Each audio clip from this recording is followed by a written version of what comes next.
City జీవితం అంటేనే ఉరుకుల పరుగుల జీవితం.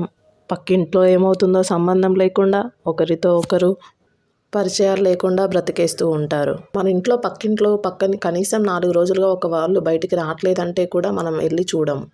మనిషికి సంబంధాలు ఉండవు. ఇది సిటీ లైఫ్. ఇలాగే ఒక ఇంట్లో దారుణం జరిగినా ఒక్కరు కూడా పట్టించుకోకపోవడం గమనార్హం. సికింద్రాబాద్లోని వారాహిగూడలో జరిగిన ఘటన అందరినీ కలిచివేస్తుంది.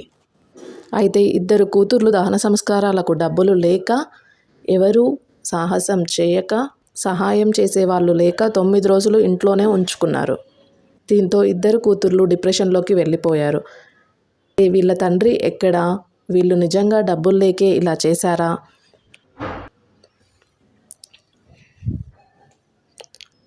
26 సంవత్సరాల కింద పెళ్లి జరిగింది. వీళ్ళు చాలా సంతోషంగా ఉండేవాళ్ళు. వీళ్ళ సంతోషానికి గుర్తుగా 2 పిల్లలు పుట్టారు. రవళిక అండ్ యశ్విక అనే అమ్మాయి. ఇలా సంతోషంగా సాగుతున్న జీవితంలో గొడవలు మొదలయ్యాయి.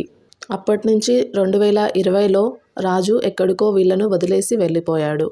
వీళ్ళు ఒంటరి పోరాటం చేస్తూ, లలిత తన తల్లి సహాయంతో పిల్లల్ని నెట్టుకుంటూ వస్తుంది. అయితే కొన్ని రోజులకే తన తల్లి చనిపోవడం లలితను డిప్రెషన్లోకి తోసేసింది. దీంతో ఆర్థిక ఇబ్బందులు చాలా పెరిగిపోయాయి.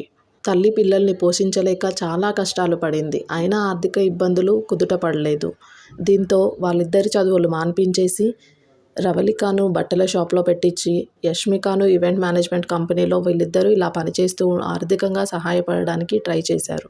అయినా వాళ్ళ సమస్యలు మాత్రం తీరలేదు. ఎన్ని కష్టాలు పడ్డా ఇంట్లో మాత్రం తిప్పలు మారలేదు. దీంతో వాళ్ళు ఓయూలో ఉన్న ఇల్లును ఖాళీ చేసి బౌద్ధనగర్ ఇంట్లోకి అద్దెకు మారిపోయారు. లలితకు ఆరోగ్యం క్షీణించడంతో, బ్రీతింగ్ సమస్యలు ఉండడంతో తను ఎక్కడికి వెళ్ళి పనిచేయలేకపోయింది. తనకు హాస్పిటల్లో చూపించుకోవడానికి కూడా డబ్బులు లేక చాలా ఇబ్బందులు పడింది. అప్పటికే 3 నెలల నుంచి ఇంటి అద్దె కట్టక ఇంటి ఓనర్ ఇబ్బంది పెట్టడంతో వాళ్ళ ఆర్థిక సమస్యలను తలుచుకుంటూ జనవరి 21న నేను రేపు ఇంటి అద్దె కట్టేస్తానని చెప్పేసి వెళ్ళింది. కానీ ఇవన్నీ సమస్యలను తలుచుకుంటూ జనవరి 22 రాత్రికి లలిత నిద్రలోనే చనిపోయింది. దీంతో 2 పిల్లలు డిప్రెషన్లోకి వెళ్ళిపోయారు. దీంతో 2 పిల్లలు కూడా సూసైడ్ చేసుకొని తన పక్కనే శవాల్లాగా ఉండిపోదాం అనుకుంటారు. వీళ్ళ ఇంట్లో షార్ప్ నైఫ్స్ అవన్నీ కనిపిస్తాయి. ఇలా ఏడుస్తూ 9 రోజులు గడిపేశారు.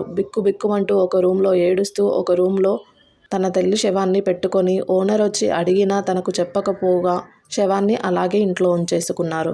తర్వాత శుక్రవారం రోజు బయటకు వచ్చి అసలు విషయాన్ని స్థానికులకు చెప్పారు. అప్పుడు స్థానికులు, ఇలా ఎన్ని రోజులు ఉంచుకుంటారు? మీకు సీతాఫల్ మండిలోని ఎమ్మెల్యే క్యాంప్ ఆఫీస్కి వెళ్ళండి, అక్కడ న్యాయం జరుగుతుంది అని చెప్పారు. దీంతో అక్కడికి వెళ్ళగానే క్యాంప్ ఆఫీస్లో ఉన్న ఆఫీసర్ వెంటనే రెస్పాండ్ అయ్యి అక్కడ దగ్గరలో ఉన్న పోలీస్ స్టేషన్కి సమాచారాన్ని అందించారు. అక్కడికి వెంటనే పోలీసులు వచ్చి అక్కడ జరిగిన విషయాన్ని మొత్తం కనుక్కొని మిస్టరీ డెత్గా పరిగణించారు. తర్వాత శవాన్ని గాంధీ హాస్పిటల్లో పోస్టుమార్టం నిర్వహించి లలిత సోదరుడికి తన బాడీని అప్పగించారు. దీంతో అంత్యక్రియలు ముగించి అక్కడ ఓనర్ని అడగగా వీళ్ళు చాలా వింతగా ప్రవర్తిస్తారు. వీళ్లకు 2 కుక్కలు ఉండేవి, వాటిని కూడా ఎప్పుడు బయటకి తీసుకురారు. చాలా వింత ప్రవర్తనతోనే నేను వీళ్ళని ఇల్లు కూడా ఖాళీ చేయమని చెప్పాను అని చెప్పుకొచ్చారు. వీళ్ళ డెత్లోని మిస్టరీని కనుక్కొని పోలీసులు మిగతా సమాచారాన్ని అందించబోతున్నారు. ఈ డెత్లో